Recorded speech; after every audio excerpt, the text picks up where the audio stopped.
அனைவருக்கும் வணக்கம். நான் உங்கள் சரவணன். நம்மளோட யூடியூப் சேனலில் எம்பிபிஎஸ் படிப்பை பற்றி நிறைய விஷயங்கள் சொல்லி கொடுத்துட்டே இருக்கிறோம். ஸோ அதில் இன்றைக்கி பார்க்க போகிற மிக ஒரு முக்கியமான டாபிக் என்னென்னா, சார், தமிழ்நாடு மெடிக்கல் செலெக்ஷன் கீழே இருக்கிற அரசு கல்லூரிகளோ இல்லை ப்ரைவேட் கல்லூரிகள்லையோ இல்லை ப்ரைவேட் யூனிவர்சிட்டிலையோ ஏதாவது வேக்கன்சிஸ் வர வாய்ப்பு இருக்கா? இத்தனைக்கும் பார்த்தீங்கன்னா கரண்ட் ப்ராக்ரஸ் என்ன, ரிசல்ட் வந்து எல்லாரும் ரிப்போர்ட்டிங் ப்ராக்ரஸ்லையும் ஃபீஸ் கட்டிட்டும் இருக்கிறாங்க. இந்த டைமில் இந்த டாபிக் தேவையா சார் அப்படின்னு கேட்டால், கண்டிப்பாக ஒரு தோராயமான மதிப்பீடில் இதெல்லாம் நடக்கலாம் அப்படின்னு 2023 நடந்த விஷயங்களை எடுத்துக்கிட்டு ஒருவேளை நம்ம நிதானமாக எடுக்கிறதுக்கோ இல்லை இந்த வீடியோவில் உங்களுக்கு ஒரு பயனுள்ள கண்டென்ட் கிடைக்கலாமோ அப்படின்ற மாதிரி பார்வையில் எனக்கு தோன்ற விஷயத்தை இந்த வீடியோவில் கொண்டு வந்துடுறேன். சரிங்களா? இந்த டாபிக் எப்படி பார்க்குறோன்னா, ரவுண்ட் 2ல் எந்த மாதிரி வேக்கன்சிஸ் வரலாம், ஒரு தோராயமான மதிப்பீடு எப்படி இருக்கலாம் அப்படின்றத நம்ம பார்க்குறோம். சரிங்களா? இப்போது ஆல் இண்டியா கோட்டான்ற ஒரு கவுன்சிலிங் ஃபர்ஸ்ட் ரவுண்டில் முடிஞ்சது. சரிங்களா? அதில் நிறைய தமிழக மாணவர்கள் பல விதமான சோசியல் மீடியா பிளாட்ஃபார்ம்லேயும் ஆல் இண்டியா கோட்டாவில் எல்லாரும் சீட் எடுங்க, தமிழக மாணவர்களுக்கு வாய்ப்பு கொடுங்க, இங்கே படித்தவங்களுக்கு ஈஸியாக கிடைக்கிற மாதிரி ஒரு சீட்டை விட்டு கொடுங்க அப்படின்ற மாதிரி நிறைய எல்லாமே சொன்னோம். ஆனால் சொன்னாலும் கூட அவங்க எல்லாரும் ஆல் இண்டியா கோட்டாவில் சீட்டு எடுத்திருக்கிறாங்களா இல்லை எடுத்திருந்தும் ஜாயின் பண்ணியிருக்கிறாங்களா அப்படின்ற இன்ஃபர்மேஷன் ஒரு பெரிய கிளாரிட்டினஸ் இல்லை. சரிங்களா? ஆனால் எடுத்திருந்து ஜாயின் பண்ணியிருந்தாங்கன்னா இங்கே இருக்கிற கவர்மெண்ட் காலேஜில் இந்த அலாட் ஆன கேண்டிடேட் இருக்கிறாங்க இல்லையா, அவங்க ஒரு வேளை ஜாயின் பண்ணாமல் போகலாம். ஸோ அது நமக்கு ஒரு வேக்கன்சியாக கிரியேட் ஆக வாய்ப்பு இருக்குது. சரிங்களா? ஸோ அப்போ நமக்கு ஒரு கிளியர் வேக்கன்சி சில ஃபியூ சீட்ஸு கவர்மெண்ட் கல்லூரிகளில் வருவதற்கான வாய்ப்புகளாக இருக்கிறத பார்க்குறோம்.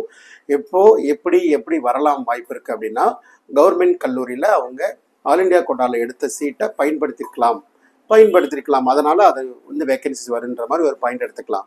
பாயிண்ட் நம்பர் 2, ஒரு சின்ன டேட்டா சொல்கிறேங்க. ஆல் இண்டியா கோட்டாவில் முதல் ரவுண்டில் நமக்கு சீட் எடுத்த கட் ஆஃப்லாம் பார்த்துருப்போம். லைக் அன்ரிசர்வ்டில் ஒரு 660 மார்க்கு, ஓபிசினா ஒரு 650 மார்க்குக்கு மேலே, எஸ்சி கேட்டகரினா 575, எஸ்டி கேட்டகரினா 544. இந்த மார்க் வரைக்கும் ஃபஸ்ட்டு ரவுண்டு கவுன்சிலிங்கில் சீட்டு கிடைச்சிருக்கிறது நம்மளுடைய டேட்டா. இது எல்லாருக்குமே தெரிந்த ஒரு விஷயம். இந்த ரேஞ்சில் இருக்கிற இல்லை இதுக்குள்ளே இருக்கிற நிறைய மாணவர்கள், சொல்லப்போனால் ஒவ்வொரு கம்யூனிட்டிலையுமே அவ்வளோ மாணவர்கள் தமிழ்நாட்டிலையும் சீட்டு வாங்கியிருக்கிறாங்க. ஆனால் அவங்களுக்கு தமிழ்நாட்டில் ஏதோ ஒரு கவர்மெண்ட் காலேஜில் வந்து மார்க்கு பொருத்தமாக இருக்கிறது. அப்படி இருந்து ஒருவேளை அவங்க ஜாயினும் பண்ணியிருந்திருக்கலாம், இல்லை ஜாயின் பண்ணாமல் தமிழ்நாடு ரிசல்ட்டை வெயிட் பண்ணி பார்த்துருந்துருக்கலாம். அந்த மாதிரி இருக்குது. சரிங்களா? ஸோ சொல்லப்போனால் அந்த மாதிரி யாரெல்லாம் இருக்கிறாங்கன்னா, ஒரு அன்ரிசல்ட் கேட்டகரியில் 83 மாணவர்கள் வந்து ஆல் இண்டியா கோட்டாவில் தமிழ்நாட்டிலே கவர்மெண்ட் கோட்டாவில் ஜாயின் பண்ணுறதுக்கான, அதாவது ஆல் இண்டியா கோட்டா மெத்தடை பயன்படுத்தி தமிழ்நாட்டில் இருக்கிற அரசு மருத்துவக் கல்லூரியில் அவங்களால ஜாயின் பண்ணியிருக்க முடியும். அப்படி 83 மாணவர்கள் இருக்கிறாங்க. பிசி கம்யூனிட்டியில் 853 மாணவர்கள் இருக்கிறாங்க. எம்பிசியில் 259 மாணவர்கள் இருக்கிறாங்க. அதுக்கப்புறம் பிசிஎம்ல 58 மாணவர்கள் இருக்கிறாங்க. எஸ்சி கேட்டகரியில் 307 மாணவர்கள் இருக்கிறாங்க. எஸ்டி கேட்டகரியில் 13 மாணவர்கள் இருக்கிறாங்க. சரிங்களா? இதில் நான் என்ன ரியாலிட்டி சொல்கிறேன்னா, ஒருவேளை ஆல்ரெடி ஏற்கனவே ஆல் இண்டியா கோட்டாவில் உங்களுக்கு கிடைச்ச இதெல்லாம் இவங்கெல்லாம் வந்து கண்டிப்பாக ஆல் இண்டியா கோட்டா கலந்துக்கிட்டு சீட்டும் வாங்கியிருந்திருப்பாங்க அப்படின்ற பார்வையில் எடுத்துக்கலாம். சரிங்களா? சரி, சீட்டும் வாங்கிட்டாங்க. சார், ஜாயின் பண்ணியிருப்பாங்களா? கண்டிப்பாக ஜாயினும் பண்ணியிருக்கிறாங்கன்னு வச்சுக்கோங்களேன். ஒருவேளை அவங்க என்ன பண்ணியிருப்பாங்கன்னா, தமிழ்நாட்டில் கலந்துக்கிட்டு ஒரு கல்லூரியை எடுத்திருப்பாங்க. இப்போ என்ன பண்ணுவாங்க, போய் ஆல் இண்டியா கோட்டாவில் ரிசைன் பண்ணிவிட்டு திரும்ப வந்து தமிழ்நாட்டோடைய ஸ்டேட் கவர்மெண்ட் கோட்டாவை ஆக்குபை பண்ணுறதுக்கான ஒரு பிளானில் இறங்க வாய்ப்புகள் இருக்குது. சரிங்களா? நான் என்ன யோசிக்கிறேன் அப்படின்னா, ஒருவேளை நீங்கள் வந்து ஆல் இண்டியா கோட்டாவில் ஜாயின் பண்ணியிருக்கிறீங்களா, அந்த சீட்டை நீங்கள் ரீடைன் பண்ண, உங்களுக்கு ஒருவேளை அந்த காலேஜ் ரொம்ப பிடிச்சிருக்கா, இல்லை ஓகே நான் என் ஊருக்கு பக்கத்துலேயே இருக்கேன், ஈஸியாக கவர்மெண்ட் காலேஜ் போயிட்டு வந்துடுவேன், அந்த மாதிரி இருக்கிறேன் அப்படின்னா அந்த ஆல் இண்டியா கோட்டா சீட்டை தக்க வச்சுக்கிட்டு ரிசைன் பண்ணாமல் தமிழ்நாட்டில் இங்கேயே படிக்கிற மாணவர்களுக்கு, பின்னாடி வர மாணவர்களுக்கு வாய்ப்பு கொடுங்க. ஏன்னா ஒருவேளை அவங்க வந்து எதுவுமே பண்ணாமல் இருந்தாங்கன்னா ஆல் இண்டியா கோட்டா சீட்டை ரீடைன் பண்ணிப்பாங்க, தமிழ்நாட்டு சீட்டை ஆட்டோமேட்டிக்காக செகண்ட் ரவுண்டில் கிளியர் வேக்கன்சியில் வந்துடும். ஸோ அந்த மாதிரி எதிர்பார்க்கலாம்னு வச்சுக்கோங்களேன். அந்த மாதிரி லாஸ்ட் இயர் 2023 நடந்த ஒரு சின்ன சேஞ்சில் கிட்டத்தட்ட ஒரு 103 மாணவர்களுக்கு வரைக்குமே கிளியர் வேக்கன்சியே எங்களுக்கு கிடைச்சிது இல்லையா? கிளியர் வேக்கன்சி அப்படின்னு சொல்லுவோம். கிளியர் வேக்கன்சி அந்த சீட் வெக்கேட்டட் அப்படின்ற மாதிரி. So virtual vacancy, clear vacancy இதெல்லாம் பார்த்து கிட்டத்தட்ட ஒரு 100 கவர்மெண்ட் காலேஜில் சீட்டு கிடச்சிது. பட் கம்யூனிட்டி கேட்டகரி வைஸாக நம்மள்ட்ட கிடையாது. ஆனால் மொத்தமாக 103 இடங்கள் வந்து நமக்கு கிடைச்சிது.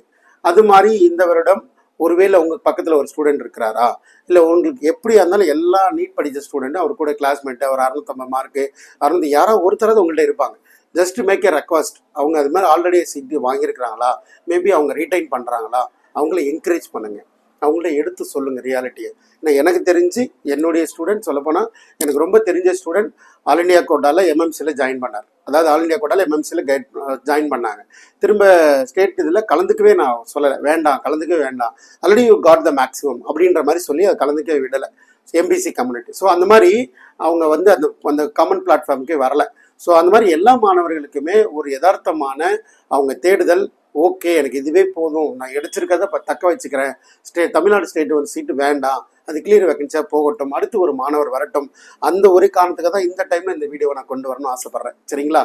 ஒருவேளை நீங்கள் தமிழ்நாட்டில் வந்து இது ஆல் இண்டியா கோட்டாவில் கலந்துக்கு மிஸ் பண்ணிட்டீங்க, ஒரு இந்த செகண்ட் ரவுண்டில் ஒரு வேளை ஆல் இண்டியா கோட்டாவில் கலந்துக்க போகிறீங்க, ஒரு கம்ஃபர்ட் ஜோனில் இருக்கிறீங்க. எக்ஸாம்பிள் வந்து தமிழ்நாட்டில் ஏதாவது ஒரு மருத்துவக் கடையில் வேணும்னா ஒரு ஓபிசி கேட்டகரினா ஒரு 680 690 அந்த மாதிரி ரேஞ்சில் இருக்கீங்க. தமிழ்நாட்டில் உங்களுக்கு சீட்டு கிடச்சிருக்கு. பட் ஆல் இண்டியா சீட்டை போகிறதுக்கு விருப்பப்பட்டீங்கன்னா தாராளமாக நீங்கள் என்ன பண்ணலாம், செகண்ட் ரவுண்டில் சாய்ஸ் ஃபில் பண்ணுங்கள். ஃபர்ஸ்ட் ரவுண்டில் ரிப்போர்ட் பண்ணாலும் ரெசிக்னேஷன் ஆப்ஷன் இருந்தால் ரெசிக்னேஷன் பண்ணுங்கள். பட் உங்களுடைய சீட்டு, நான் எதுக்காக இதை பற்றி நம்ம பெருசாக பேச நினைக்கிறோம் அப்படின்னா, உங்களுக்கு தெரிஞ்சவங்க யாராவது ஆல் இண்டியா கோட்டாவில் ஏற்கனவே சீட்டு தக்க வச்சுருக்கிறாங்கன்னா மேபி அவங்க அந்த சீட்டை தக்க வச்சுக்கிட்டே இருக்கலாமோ அப்படின்றதுக்காக இந்த வீடியோ கொண்டு வரோம். அதெல்லாம் பொறுத்து நம்மளுடைய வேக்கன்சி செகண்ட் ரவுண்டில் அதிகமாக வாய்ப்புகள் இருக்குது. இது ஒருவரால் முடியாது. எல்லா மீடியா, சோசியல் மீடியா பிளாட்ஃபார்ம்லுமே எல்லாருமே சொல்லணும்னு ஆசைப்பட்றேன், எல்லாரும் சொல்லுவாங்கன்னு எதிர்பார்க்குறேன். சரிங்களா? ரைட். ஸோ இது வந்து வேக்கன்சிஸ் கவர்மெண்ட் காலேஜில் கிரியேட் ஆகிறதுக்கான மிகப்பெரிய ஒரு வாய்ப்பு ஆல் இண்டியா கோட்டா சீட்டை நம்ம தக்க வச்சுக்கிறது. சரியா? இது எக்ஸ்பெக்டேஷன். சார் செல்ஃப் ஃபினான்சிங் காலேஜில் வேக்கன்சிஸ் வருமா சார், அது ஏதாவது வாய்ப்பு இருக்குங்களா, அதை பற்றி ஏதாவது சொல்ல முடியுமா சார் அப்படின்னு சொல்லி ஒரு பாயிண்ட், ஒரு வேளை அதை தேடி இந்த வீடியோக்கு நீங்கள் வந்திருக்கிறீங்க அப்படின்னா கண்டிப்பாக வாய்ப்புகள் இருக்குது. காரணம், ஒருவேளை உங்களது வந்து நீங்கள் எதிர்பார்க்குற கல்லூரியில் கிடைக்கல, இல்லை புது கல்லூரியில் நான் கிடைச்சிருக்கு, எனக்கு கன்வீனியன்சிங் ஃபேக்டர் அந்தளவா இல்லை, அந்த மாதிரி பல்வேறு காரணங்களுக்காகவும் காலேஜோடைய குவாலிட்டி எஸ்பெக்ட்டு, இல்லை ரொம்ப சார் போய் கேட்டால் அவங்க கிட்டத்தட்ட அவ்வளோ பணம் சொல்கிறாங்க சார், இந்த மாதிரி பல்வேறு காரணங்களுக்காக அவங்க போய் ரிப்போர்ட் பண்ணாமல் போகிறதுக்கு வாய்ப்புகள் இருக்குது. அப்படி பார்க்குற பட்சத்தில் கிட்டத்தட்ட வந்து ஒரு 100+ ஒரு 200+ ரேஞ்சில் கூட சீட்ஸ் வேக்கன்சி வரலாம் அப்படின்ற மாதிரி பார்க்குறோம். பட் ரொம்ப நிதானமாக செகண்ட் ரவுண்டை ஹேண்டில் பண்ணுவாங்க. அதனால் கம்யூனிட்டி கேட்டகரியில் மிகப்பெரிய மாற்றங்களை சொல்ல முடியாது. ஏன்னா பிசி கம்யூனிட்டியில் ஒரு மார்க்குக்கு வந்து 40 மாணவர்கள் இருக்கிறாங்க. நான் மொத்தமாகவே 200 வேக்கன்ட் சொல்லணும், ஒரு பிசியில் ஒரு 30-40 வேக்கன்னா ஒரு மார்க்லேயே அது முடிஞ்சிடும். அப்படி தானே கணக்கு இல்லையா? ஸோ அதனால் மார்க் ரிலேட்டடான கட்டாவும் கண்டிப்பாக நான் சீக்கிரமே வீடியோ கொடுக்க ஆரம்பிக்கிறோம். இருக்கிற டேட்டா வச்சு நாங்கள் சொல்லும் போது வேக்கன்சிஸ் கண்டிப்பாக வரும். ஒரு டேட்டாவே இயர்லியராக கணிக்கிறது தான் வந்து நம்மளுடைய கைடன்ஸு. ஸோ அதனால் கண்டிப்பாக வேக்கன்சிஸ் வரும். அது வந்து 100லேருந்து 200 மாணவர்கள் வரைக்கும் வர வாய்ப்புகள் இருக்குது. இந்த மாதிரி பல காரணங்களுக்காக அது வேக்கன்சிஸ் ஆகும். சரிங்களா? அது கம்யூனிட்டி அடிப்படையில் இந்த கம்யூனிட்டியில் இத்தனை சீட் வரும்ன்றது கண்டிப்பாக ப்ரெடிக்ட் பண்ண முடியாது. மொத்தமாக இவ்வளோ வேக்கன்சிஸ் வரலான்னு எதிர்பார்க்குறோம். அதே போல் ஸ்டேட் ப்ரைவேட் யூனிவர்சிட்டி ஒரு 20லேருந்து 30 சீட் வரைக்கும் வேக்கண்ட் ஆகலாம் அப்படின்னு எதிர்பார்க்குறோம், due to the financial trouble. சரிங்களா? அது மாதிரி இந்த காரணங்களால் அவங்களுடைய கட் ஆஃப் வந்து திரும்ப அடுத்தடுத்த ரவுண்டில் சில மாற்றங்களை ஏற்படலாம். நம்மளுடைய சேனல் அதை ரொம்ப உன்னிப்பாக நானும் பார்த்து கொண்டே இருக்கிறேன். அதை பற்றிய தகவல்களும் ஆன் டைமில் ஒவ்வொரு மாணவர்களும் தேடி வர மாணவர்களுக்கு எடுத்து சொல்லி சரியாக வழிநடத்தி கொண்டே இருக்கிறோம். அதில் எந்த மாற்று கருத்தும் கிடையாது. சரிங்களா? ஒருவேளை நீங்கள் கவர்மெண்ட் கோட்டா அடுத்த ரவுண்டு கவுன்சிலில் நான் என்ன பண்ணணும், டீம்டு யூனிவர்சிட்டியில் நான் போகலாமா வேணாமா, வெயிட் பண்ணலாமா, அடுத்தடுத்து என்ன பண்ணுறது, இந்த மாதிரி எல்லா விஷயமும் நம்மளோட சேனலில் ஒன்றுனா சொல்லிகிட்டு இருக்கிறோம். நேரில் வந்து பார்க்கணும்னு சொல்லிகிட்டே இருக்கிறோம். அடுத்தடுத்த வீடியோக்குள்ளே பார்க்கலாம். கண்டிப்பாக அடுத்து மேனேஜ்மெண்ட் கோட்டாவில் எவ்வளோ சீட்ஸ் வேக்கன்சி இருக்குது சார், கிட்டத்தட்ட ஒரு நிறைய கேட்டகரிஸில் வந்து கிட்டத்தட்ட 300லேருந்து 600 சீட் வரைக்கும் வேக்கன்ட் வரலாம் அப்படின்லாம் ஒரு சில கால்குலேட் பண்ணுறோம். ஸோ அதோட வீடியோக்கள் மிக ஷார்ட்டஸ்ட் இன்ஃபர்மேஷனில் கொடுக்க ஆரம்பிக்க போகிறோம். தொடர்ந்து சப்போர்ட் பண்ணுங்கள், சேனலை சப்ஸ்கிரைப் பண்ணி வச்சுக்கோங்க. அடுத்த வீடியோக்குள்ளே பார்க்கலாம்.